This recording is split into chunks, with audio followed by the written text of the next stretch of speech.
Yun, magandang araw. Ang ganda ng araw ngayon. No? Kitang-kita nyo. Maganda ang araw at maganda at masarap ang niluluto ni Amiga. Ano ba yung Amiga? Gambas. Gambas. Ayan. O, meron tayo dito nga shrimp. Ayan. Ang ating iluluto ngayon. Shrimp. Siyempre, gambas. Yun. Hindi lang siya pampulutan. Masarap din ulam ito. At meron tayo dito bawang, sibuyas, bell pepper, green and red yan. Para kompleto. Red and green, Merry Christmas po. Pero dito sa Kuwait,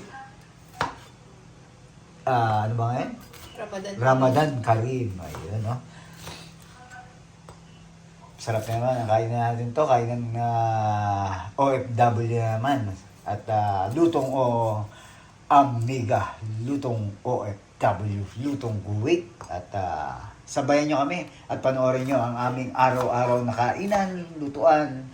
At siyempre, si Amiga ang ating tagaluto dito siyempre ng ating masarap na pagkain kay Don Guidote siyempre. At abangan natin ang ating kainan, masarap na tanghalian. Gambas!